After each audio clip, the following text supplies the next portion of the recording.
गांव में तो सब जगह अकाल की परिस्थिति हो गई है। लगता नहीं कि अब इस गांव में ज्यादा दिन रुकना उचित होगा। काम के लिए बाहर गांव तो जाना ही पड़ेगा। भूषण काम की तलाश में दूसरे गांव की ओर निकल पड़ता है। चलते चलते वह विजयपुर गांव में आ जाता है। वहां उसका रहने का कोई ठिकाना नहीं था और उसके पास कोई काम भी नहीं था। चलते चलते वह एक अमीर किसान जगत सेठ के पास आ पहुंचता है। सेठ जी, मैं भूषण दूसरे गांव से आया हूँ। हमारे गांव में अकाल की परिस्थिति हो गई है। लोगों के खेत सूखे पड़े हैं। गांव में बूंद बूंद पानी के लिए लोग तरस रहे हैं।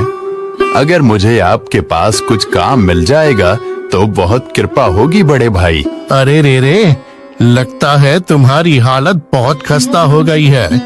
ठीक है, वैसे मेरे पास एक काम तो है, पर लगता नहीं कि तुम वो कर पाओगे। सेठ जी, आप चिंता ना करें। मुझे आप कोई भी काम दे सकते हैं। मैं वो काम पूरी मेहनत और ईमानदारी से करूंगा।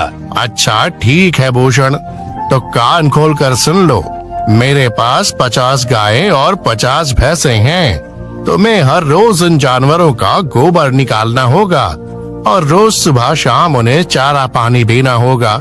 महीने के आखिर में तुम्हें इस काम के लिए 200 रुपए मिलेंगे। और हाँ, 2 वक्त का खाना भी हमारी तरफ से मुफ्त दिया जाएगा।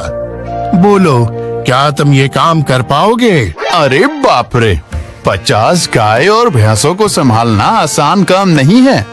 पर अब मैं कुछ कर भी तो नहीं सकता, और ऊपर से सेठ जी 2 वक्त का खाना भी दे रहे हैं। ठीक है सेठ जी, मैं ये काम कर लूंगा, पर एक विनती है।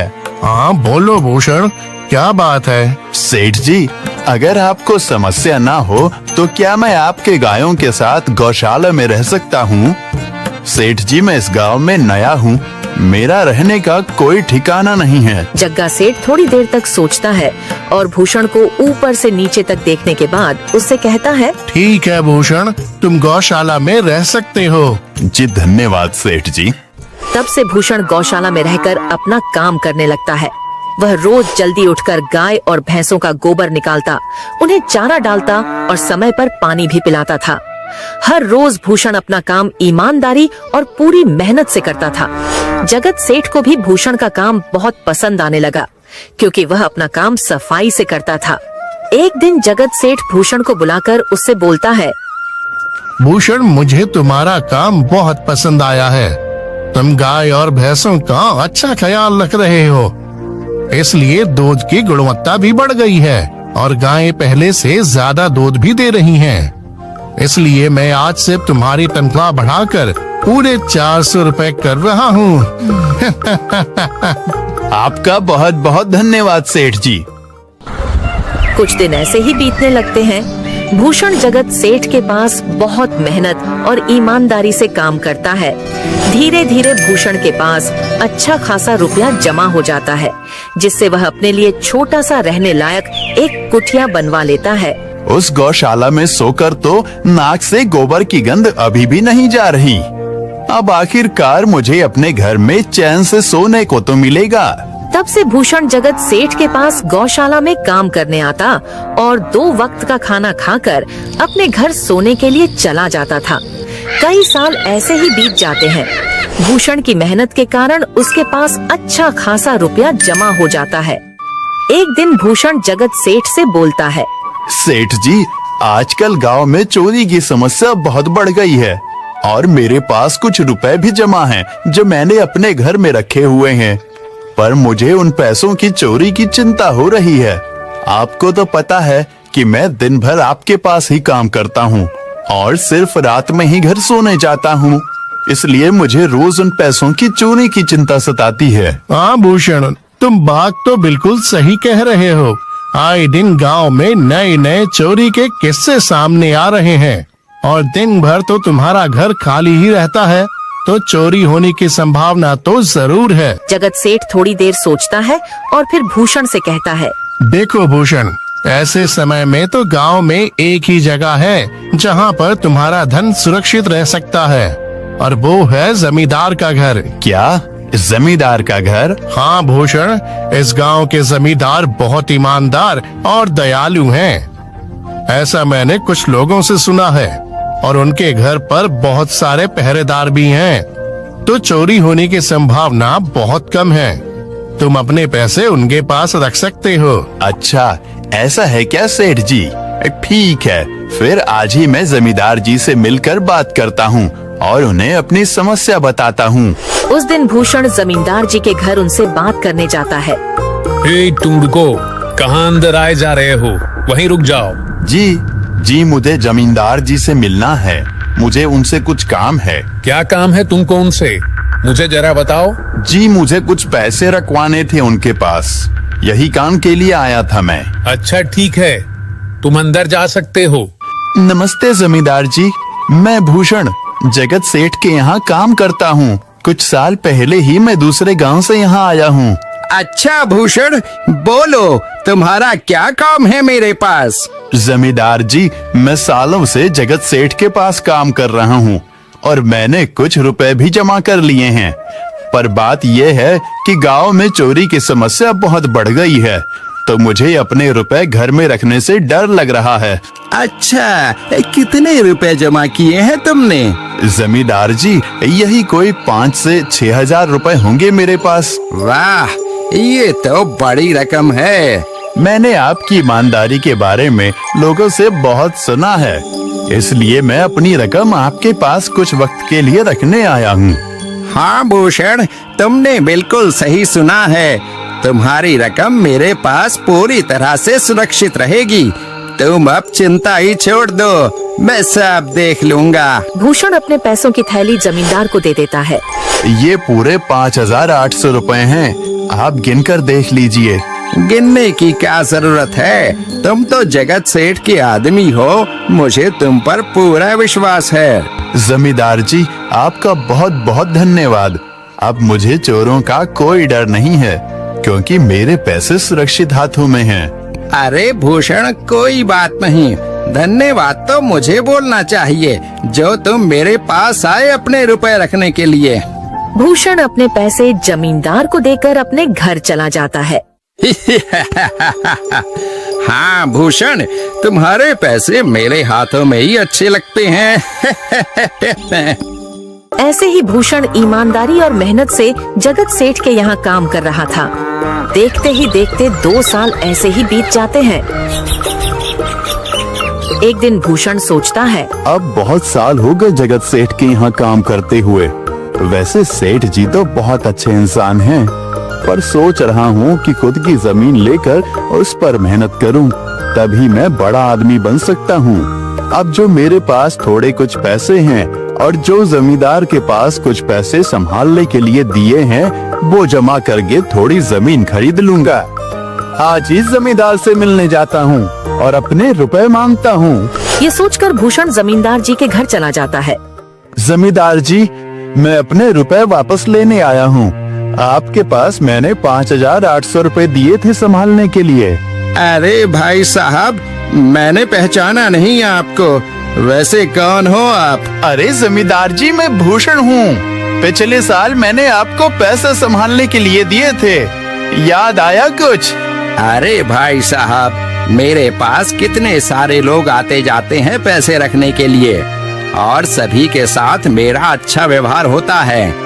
वैसे आपके पास कोई कागजात हैं क्या? क्योंकि मैं हर व्यक्ति से कागज पर ही व्यवहार करता हूँ। किसने कितने पैसे दिए, किसके कितने पैसे रखे हैं, सबका व्यवहार रहता है मेरे पास। जमींदार जी, ये आप क्या बात कर रहे हैं? आपकी ईमानदारी देखकर ही मैंने आपको पैसे दिए थे संभालने के लिए, और आप अब ऐसी बातें कर रहे हैं। कृपया करके मेरे पैसे मुझे वापस कीजिए। हाँ भूषण, मैं ईमानदारी से ही काम करता हूँ, इसलिए तो तुमसे मैं डॉक्यूमेंट्स मांग रहा हूँ। क्या तुम्हें पता नहीं, जब तुम किसी से पैसों का व्यवहार करते हो तो तुम्हें स्टाम्प पेपर पर लिख कर देना पड़ता है। तुम किसी से भी पूछ सकते हो। नहीं जमींदार जी, मैं आपके पैर पड़ता हूँ, कृपया करके मेरे रुपए मुझे दे दीजिए। बड़ी मेहनत से मैंने वो पैसे जमा किए थे, मुझ पर ऐसा अन्याय ना करें। अरे क्या ये झूठ मूठ का रोना धोना लगाया है? लगता है तुम ढोंगी हो और मेरी ईमानदारी और भोलेपन का फायदा उठाकर मुझसे ये रुपए लेने आए हो। रुक, तुझे अभी सबक सिखाता हूँ। जमींदार अपने आदमियों को बुलाकर भूषण की पिटाई करने को कहता है। इसे तब तक मारो जब तक ये बेहोश ना हो जाए। इस 2 कौड़ी के आदमी ने मेरी ईमानदारी पर सवाल उठाया है, इसे छोड़ना मत। जमींदार के आदमी भूषण को डंडे से खूब मारते हैं। फिर भूषण दुखी होकर अपने घर चला जाता है। भूषण के शरीर पर घाव के निशान स्पष्ट दिखाई दे रहे थे।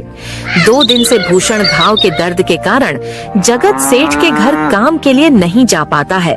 इसलिए अगले दिन जगत सेठ भूषण के पास आ जाते हैं। वह देखते हैं कि भूषण खाट पर सो रहा है और वह बड़ा ही चिंता में नजर आ रहा है। भूषण भाई, तुम 2 दिन काम पर नहीं आए, क्या हुआ भाई? तबीयत ठीक है ना तुम्हारी? कुछ समस्या है क्या? अरे सेठ जी, आप खुद यहाँ आए हो। आप खबर भिजवाते तो मैं खुद चला आता। अरे भूषण, कोई बात नहीं, तुम्हें देखकर लगता है तुम बीमार हो। क्या हुआ है तुम्हें? जगत सेठ, क्या बताऊं, जिस जमींदार के पास पिछले साल मैंने अपने पैसे संभालने को दिए थे, वो आज मुझे पैसे वापस नहीं करना चाहता। वो बहुत लालची इंसान है, वो लोगों को ठग रहा है। और जब मैंने बाद में गिड़गिड़ाना शुरू किया तो उसने डंडे से मार मार कर मेरी पिटाई करवा दी और मुझे वहां से धक्के मार कर निकाल दिया। अरे बाप रे, ये तो बड़ा ही गंभीर विषय है। मैंने तो जमींदार के बारे में अच्छा ही सुना था, पर मुझे भी नहीं पता था कि वो इंसान इतना गिरा हुआ है। तभी मैं सोचूं, हर साल उसकी संपत्ति इतनी ज्यादा कैसे बढ़ रही है। मुझे माफ कर दो भूषण, मैंने ही तुम्हें जमींदार के पास जाने को बोला था।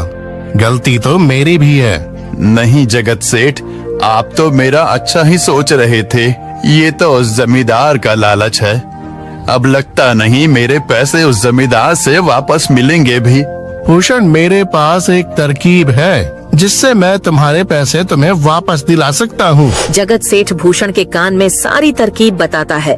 ठीक है सेठ जी, हे ऊपर वाले, ये तरकीब कामयाब होने दीजिए। अगले दिन जगत सेठ बहुत सारे पैसों को एक सूटकेस में भरकर खुद जमींदार के घर जाता है।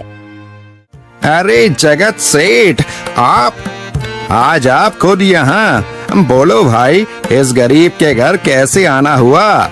हमारा तो ये सौभाग्य है कि आप जैसे धनी आदमी के चरण हमारे घर में लगे हैं। नमस्ते जमींदार जी। अरे जमींदार जी, आप तो मुझे अब लज्जित कर रहे हैं। वैसे मैं कुछ महीनों के लिए दूसरे राज्य में व्यापार करने जा रहा हूँ। मैं ये लगभग 50,000 रुपए लाया हूँ। मुझे डर है कि कहीं ये चोरी ना हो जाए। क्या आप मेरे सारे पैसे अपने पास संभाल कर रख सकते हैं? आपके सिवाय इस गांव में और किसी पर भरोसा नहीं कर सकता। अरे जगत सेठ, ये भी कोई पूछने की बात है? मेरे पास आपके पैसे बिल्कुल सुरक्षित रहेंगे। आप निश्चित होकर व्यापार करने जा सकते हैं। इस बार तो बड़ी मछली हाथ लगी है। बार बार ऐसा मौका नहीं मिलता। भारी माल हाथ में लगने वाला है। तभी वहाँ पर भूषण आ जाता है। अरे भूषण, तुम? अच्छा हुआ तुम आ गए। मैं तुम्हारे पास ही आने वाला था। मुझे माफ करना, उस दिन तुम्हें पहचान नहीं पाया। इतने सारे लोग मेरे पास आते हैं तो जरा परेशानी होती है, पर मैं अपनी बातों का बड़ा पक्का हूँ। हाँ रुको, मैं तुम्हारे सारे पैसे अभी देता हूँ। जमींदार भूषण के सारे पैसे उसे लौटा देता है। माफ करना भूषण, मेरे आदमियों ने तुम्हारे साथ उस दिन बदतमीजी की। मैं आज ही उनको काम से निकालता हूँ। भूषण बिना कुछ बोले वहाँ से चला जाता है। अरे क्या बात है जमींदार जी, आप तो अपने बातों के बहुत पक्के हैं। तो ठीक है, मैं अपने सारे पैसे आपके पास रख सकता हूँ। जगत सेठ इतना बोल ही रहा था कि तभी वहाँ जगत सेठ का नौकर आ जाता है। मालिक, अब आपको बाहर के राज्य में जाने की कोई जरूरत नहीं है। अभी अभी व्यापारियों का संदेश आया है और उसने कहा कि वो खुद हमारे गांव आ रहे हैं। अरे ये तो बहुत बढ़िया बात हुई। अब मुझे इतनी दूर नहीं जाना पड़ेगा। सुन रहे हो जमींदार जी, व्यापारी यहाँ आ रहे हैं। अब मुझे नहीं लगता कि ये पैसे आपके पास रखने का कोई मतलब होगा। चलो, आपका बहुत बहुत धन्यवाद। आपने इतनी ईमानदारी दिखाई मुझे। हाँ, पर अगली बार जरूर आपके पास ही आऊंगा। ऐसा बोलकर जगत सेठ और उसका नौकर वहाँ से अपने पैसे लेकर चले जाते हैं। धत तेरी की, ये क्या हो गया?